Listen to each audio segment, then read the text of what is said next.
Boys and girls, ladies and gentlemen, welcome back to our YouTube channel. Welcome to Straight Talk. My name is Ashlyn. My name is Shenise.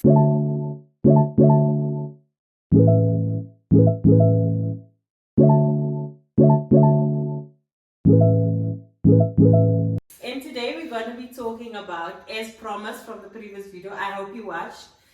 If you didn't, please go back and watch that one and then come back to this one. So as promised, we said we're going to discuss why we grew up in different households. Yes. Okay. So why did you not grow up in my household? So the story I was told is that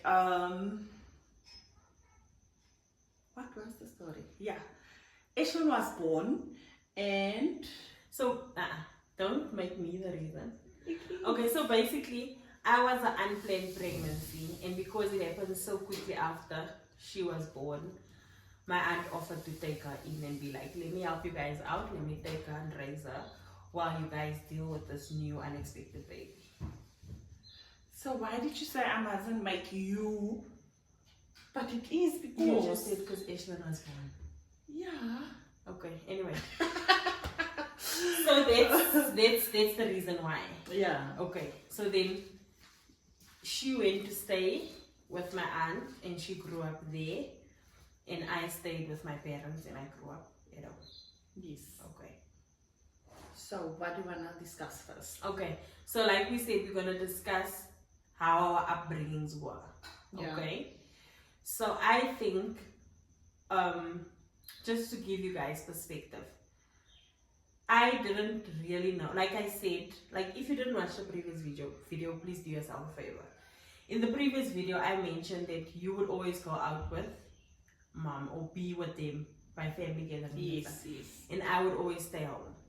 And how the dynamic was, she would come and visit every Friday. So I didn't really go to where she was staying often, or as often as she came to me. Yes. So with me looking at her dynamic and her upbringing, like I said in the previous video, I always saw her as living the life, living the soft life. Because she stayed with my aunt, and as soon as when she got older, my elder sister moved out and she went to stay with them. Yeah. And then she basically took over raising her. So then she stayed with my elder sister. Yeah. And from my perspective, outside looking in, it always looked like she got everything she wanted. And she had the upbringing, like cheese girl upbringing, basically. She had everything she asked for. Because on the one side, my parents was compensating for her not staying there. So she would get everything. One call, my missionist needs this. They do it because obviously it's the least we can do. Since she now on a daily basis stays with other people. Yeah. And then I always felt like, because I was in the house, I got the brunt of the discipline. I got like hand-me-downs from her, small clothes, you know, yeah. So it's basically her thinking, I'm living the life because I'm the one with my parents, and me thinking she's living the life where she's getting everything she wants. Yeah. That sounds about it, but on my perspective, like Ashlyn said, that growing up you need your parents. Mm-hmm. And for me it felt like I was cast aside. Yes, I got everything, but it was like petty gifts, if I can say it that way. It didn't bring me closure because I didn't know them as well as Ashlyn knows them, you know, because she was here 24/7. We didn't have that bond. We never had conversations that they would have, you know, because even if I came, it was weekend, everyone was on a mood, like it's a weekend mood, you know. There was no real talk. There was no, how are you okay, how are you dealing with things, is there certain challenges in life that they can help me with, or no. It's just, hi, we missed you, wara wara, here's things, you know, the things that Ashlyn said that I got that she envied, but not knowing that things didn't satisfy me at all. because I wanted it to say, I must lay on your chest. I want it to say, how are you? I wanted it. So being by someone else's house, you would always be reminded that you're not the child of the house. You know, yes, my aunt is sweet, and Ashlyn said in the previous video that she was never there. So I was basically all alone with two boys. Growing up, they also have different personalities, they also have the different things that they want to achieve, you know. And yeah, I'm this girl from another family invading their privacy, invading their home, you know. So it was actually quite challenging for me. And to be honest, yeah, it wasn't the upbringing that she taught. You had, Yeah. Because for me, I would say yes. Like yes, I grew up at home. I had my parents 24/7. But thinking back on how strict our household was, I would always want to be in your shoes. I always felt like, oh, if I could only have a break like you, if I could also get in the car and drive away. And guys, I used to sob when the child left. Because like she said, hindsight also, when she came, the house would be in such a mood. Like you'll find that during the week, it was so tense, like there was tension or there was shouting and whatever. And then on the Friday when she came, everybody just snapped out of it because Shenise is coming. Everyone's happy. It's a pajama party, it's a thing. And I'm here like, let's go. So when she had to go on Sundays, I would cry because I knew the week is not going to be nice. And I'm going to have to wait another week for things to be nice again. Yeah. Not to say that our household was miserable all the time or whatever. No, it wasn't. But I just felt like she had it nice. And now that she, like growing up and hearing her speak about it, it actually gave me a whole new perception on how you, like who you are and why you are the way you are. Because now I realize that actually it wasn't only roses and sunshine the way I thought it was. And then also going back to when my sister started staying there, I think that's when you felt more of a piece of home. Not actually, because when I started, yes, I felt like, yeah, now I have this sense of belonging because it's my sister.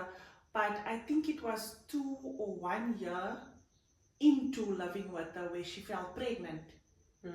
You understand? And here comes her child, her family, and I'm again the outsider in the house. So yes, I think that's why I'm so fond of family time.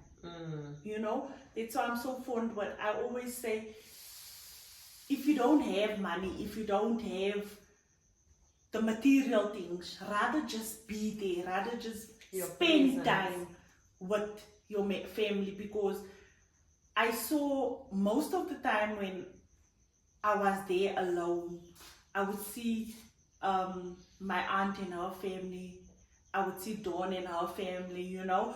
So I didn't have that much, you know. So that's kind of the thing that actually, I would say, turned me into the person that I am today. Also, that was basically from age 3 until high school.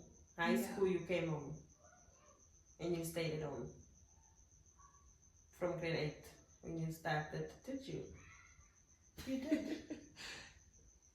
Grade 9 when you started high school, you came back home. No, I think I came home matric. Yeah. Grade 8. Grade 8. Yeah. Ik era nog met matric class.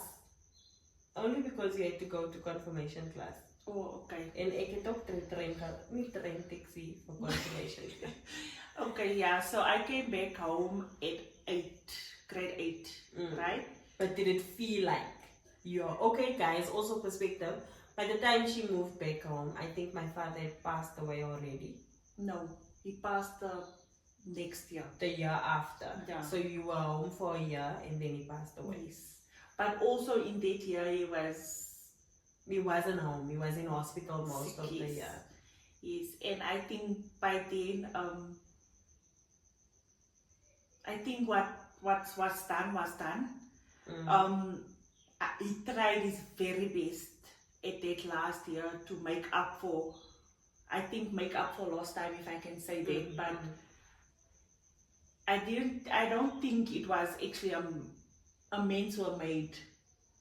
You don't think amends were made? Yes. You don't think you made peace? I didn't make peace with it at all. And I actually brought it up in support group the other day to say that they asked if I could take back one childhood memory and redo it.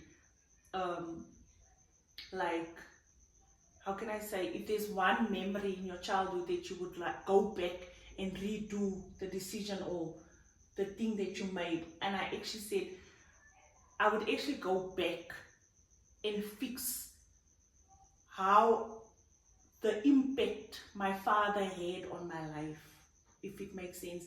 How I actually grasped the whole situation, you know, how I actually made it affect my whole life. Sure. Because he made amends, not okay, he tried to make amends, not he made amends, he tried. Even in his sick bed, he asked for forgiveness, he said he's sorry, you know. And I think I hold on to it too long. But do you think that it's harder to forgive him because he was so hard on you? And you have more forgiveness for mommy? Or do you think it was the same but you just had more time with her to work on things? Yeah, I think it was more easier with my mother, and with him, as I said, there was no time. So, and I kept on that, and I felt like all my years, I don't know the dynamics, I don't know what they went through as parents, but there's always a story behind the story. But I felt like he pushed my mother, knowing the kind of person that my mother is. I think he pushed for that decision. So most of my life I actually blamed him for that. But it was her sister though. Yeah, I think that's because. But don't you think if we were to sit together and you were like, Isha, I'm having another baby, I don't know what to do, I would be like, no, it's fine, give the child to me, I'll raise the child. You go back to Rogan and be like, I spoke to Ashlyn, she said she's gonna take the child, we are sorted, done. Do you think that the decision was actually his, or he went with the decision? Because now I'm trying to understand, why is he getting most of the blame? That's what I've been asking myself also, but as I said, knowing my mother, I don't think she would have made that decision on her own. Yes, she would have done that because I know what situation I'm in currently. Also, you know how her sister is. No, actually, I know what a situation I is. I know how my husband can go on another plate, you know. There's another end. You were unexpected. Remember, mommy had a loop. So she came out of the blue with a loop in her hand, you know. So the person my father is would have made it a big thing. Okay. Ne? This is now my perspective. As I said, I don't know what happened, but that's how I felt all the years. He made it a big thing, and how can we afford another child, you know? So rather get rid of one, then we know we have one to deal with. Okay. Knowing both of my parents, this is my perspective. I don't think anybody felt like, let's get rid of anything. I think, knowing him, he also loved his children. He had a weird way of showing it and a weird way of showing up, but he loved his kids. He loved for his children. So I think their decision was basically, okay, this is the cards we dealt. Let's do it for a couple of years. And I think they never intended for you to stay longer. But maybe you got into school, you got settled, and they're like, let's not unsettle our life now. Because then you started also being now the girl in the house, you helping Claudie out, you know, you being there. She's comfortable having you there. So maybe when the conversation came up, it was like, no, leave her, she's fine. Because, you know, adults make decisions on our behalf. Yeah. So I think it was never a situation of let's get rid of her or let's give her away. It was more so of let's deal with the situation that we have now. And the reason why I think it wasn't his decision is when we look at his upbringing, he always used to say that I wanted to have my family, like, you know. But then I also think, because why would he say he's sorry? Maybe he saw the effect it had on your relationship. He saw, like, obviously guys, when you're dying, you basically have time to think about everything. And I think for him it was more so, I'm thinking about, and I can see that I never got the chance to be the father that she needed me to be. I can see that our relationship is not where it's supposed to be, or it's not where it is with the like it is with the other kids. And I can see that this child actually has a hurt. But I've run out of time. I don't know how to address it. So all I can do is apologize. Like, say I'm sorry. Yeah, but yeah, so I guess we'll never know. Yeah. Okay, but back to my question. After moving in now, do you think that now you moved in? Yes, he's not here. It's me, you, and mommy. Do you then find the sense of family again? So yes, I think when we were alone, when it was just us three, yes, I found the belonging, because we actually became like sisters. We actually had that time that we get to know each other, you know. Yes, and we were like, I was like in grade 9, Ashlyn was grade 7, right? So that's when we actually learned the person that my mother is also. I think for most of a year she was shielding the kind of person she was because of my father. And then after he passed, and when we were alone in the house, we actually started to see which one's personality, which one is this, how this one deals with certain things. And yeah, that's when the sense of family started. I would agree. That's when we also, like, we were always close, like, but I think we were close as she just accepted, you know what, I have to be with this child also. And I was like, I'm gonna be in your space because I don't get to see you every day. But I think that's when we started building a relationship, like when we started getting to know each other. Also, thinking back, I think that was the best time of my childhood, with just the three of us in the house. Yeah. I think that's when I had like the time of my life, because I could do what I wanted to do. There wasn't a lot of pressure. Nobody put pressure on nobody. My mother would come in and be like, I'm not cooking, I'm doing my thing. Yeah. And we What would do be you like, want? yeah, You know? it was more so a partnership, because Yes. now we only had the three of us, we only had each other. So we had to work together to make this dynamic work. Yes, there was a few family meetings here and there, but yeah. I think that is when we actually started to get to know our mother. But do you think how you grew up affects how you are as a parent? How is that? Yes, it does actually. It does. It does. In what way? So many times, I want my children to feel safe. You know, I want them to have that open door relationship with me. I want them to know that they can always come to me, because I didn't have that. I want them to know that whatever they go through, whether it's difficult, whether it's, you know, they can come and share it with me, you know. I think I have the same with my kids, but more so because that's how my mother used to be when we lived in the house. Yeah. She would, if your phone rings, guys, trust and believe. When you drop that call, she's gonna ask who's that. Yeah. What did they say? And she still does it to this day. What did they say? What do they want? Whether it's a boyfriend, whether it's a girlfriend, whether it's whatever, she wanted to know every part of our life. And I think that's one thing I take from her. Yeah.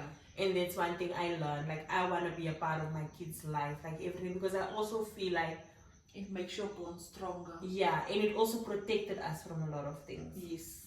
Because when somebody would say, let's say a guy calls and it says, no, I love you, whatever, meet me, whatever. By the time I tell my mother, she's going to tell me, are you stoked? He wants one to yeah. And that opened our minds to a lot of things. Yeah. Also how we explored life and stuff. She was always there, like knowing what's going on, yes. Guiding us, don't do this, don't do that, covering for us, making sure that even if we went off rails, we always knew that we could come back to her and be like, this is what This I did. happened, yeah. And whatever, and she would cover us and make a plan and be like, don't worry, we're gonna do this, we're gonna sort it out, you know. And I think that's what I want for my kids, because that's what protected me from a lot of things. Yeah. So I think that's the one thing I want. Yeah. Also to say, on the discipline side, I think I'm more scared to discipline my kids in a certain way, because I don't want to push them away. Because of how you were disciplined. Yeah. So I don't want them to build that wall or, you know, feel some type of a way. So the discipline part, yes, I discipline them, but not too harshly, if it makes sense. Same. I don't believe in not disciplining at all, and I don't believe in doing too much. But I do believe that children needs to be disciplined. Yes. And like for me, I think it's important for my kids to know, because I also think the discipline we were raised under, because we were under so much pressure, I think it affected us all in different ways. Like with you now, how you feel. Like we all grew up with the same parents, like, okay, not different households, but our views on life is all so different. Yeah. But I think the one thing we can agree on is the way that we raise our kids. We don't want them to feel like they can't speak up for themselves, they can't stand up for themselves. We all want them to be disciplined, yes. For some of my siblings, you'll know what I'm talking about, there is almost no discipline because of this. Yeah.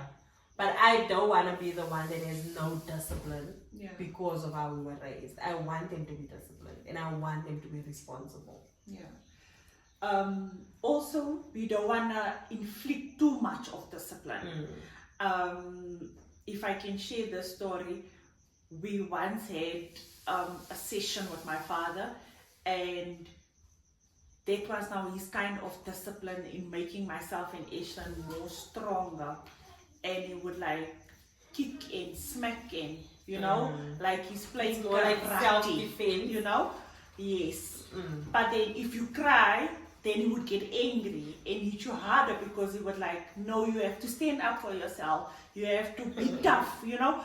So his way of discipline is actually why I'm scared to discipline that harshly, you know, because it's like hard day. And then for me, I think I'm the only sibling that saw him that sees him in a different light.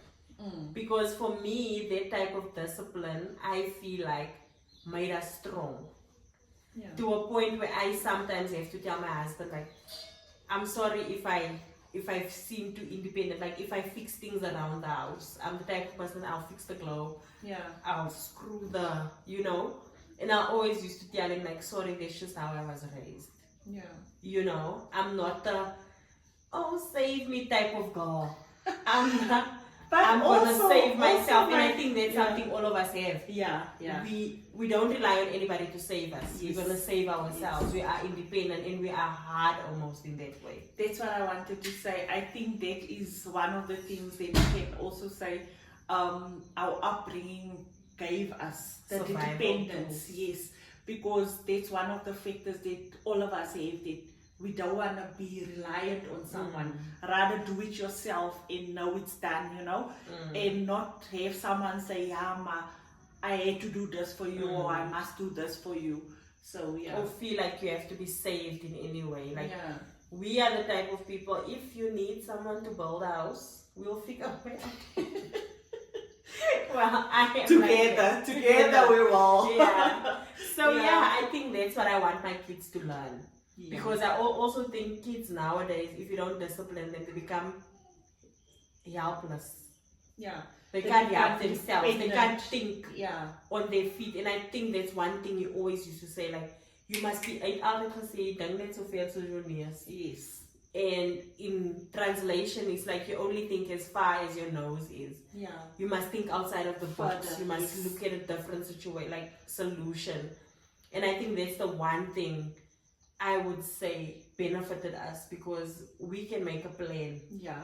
Yeah. Yeah. So I also want my kids to be able to think on their feet, to be problem solvers, solution based, like, yeah, proactive. Yeah. Also, one thing that I can take back from our childhood, which I actually shared with my kids the other day, is that we always have each other's backs. Yeah. And because of, I can also say it's because how we grew up, and we always had to be there for one another, So I once told Taylor that me and Ashlyn, if Ashlyn did something, I would say no, it wasn't us. Yeah. I wouldn't take out Ashlyn, Yeah, or I no wouldn't, throwing anyone under the bus. No, nothing like that. But my kids is so easy to blame. No, Yeah. it's her. No, Yeah. it's him.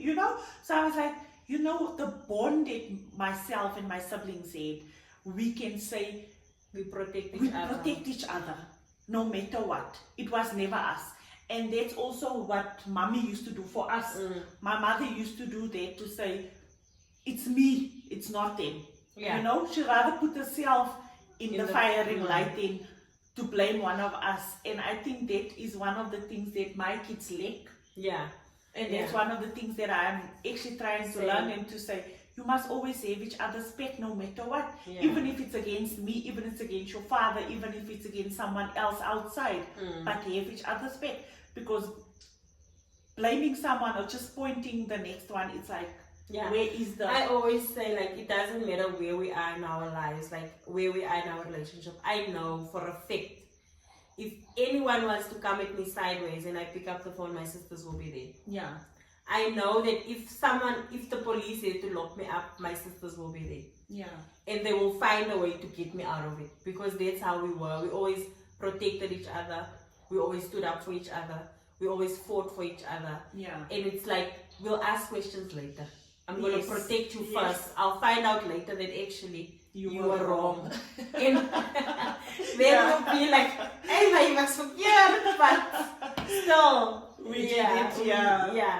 Yeah. And I think, Shame, that's the same thing. I also want my kids to be like that. Yeah. Yeah. I think that's one of the things also. Another thing that we can actually take from our childhood is that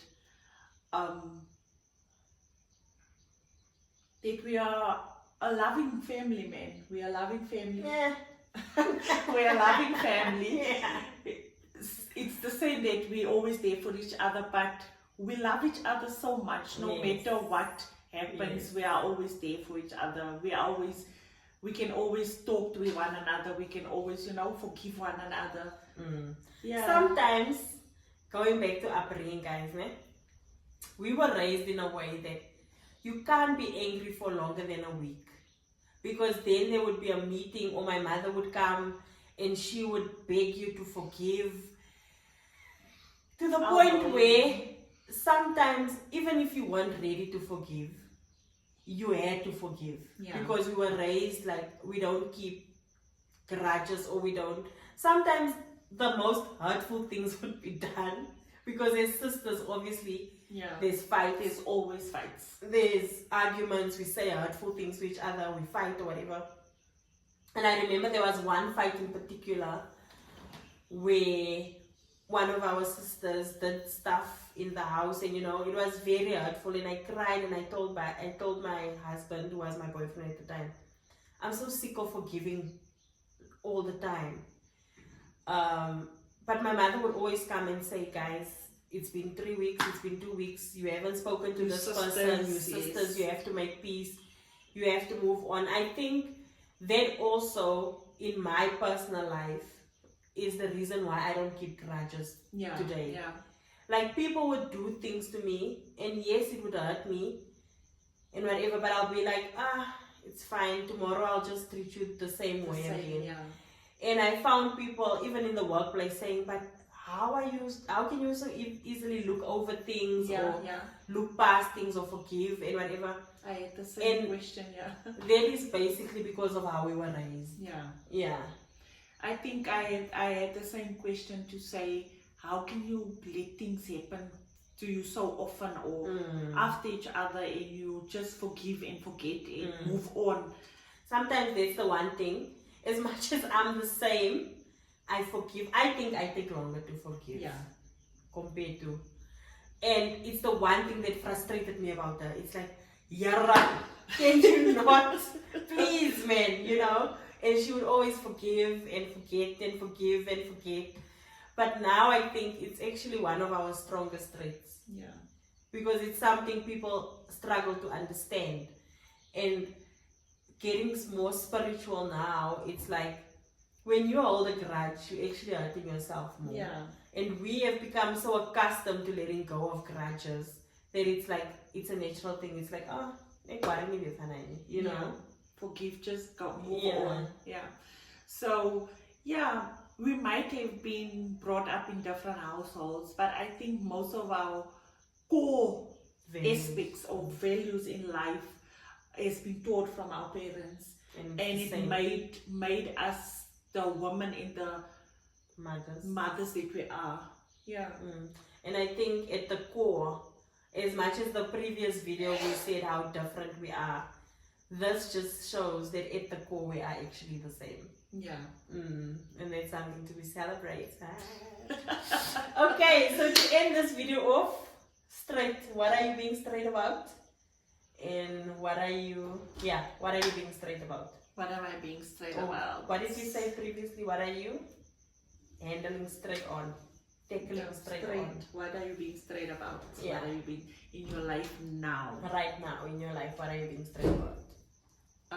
In the previous video, for those who didn't watch, I said my journey, my spiritual journey, I'm being straight about.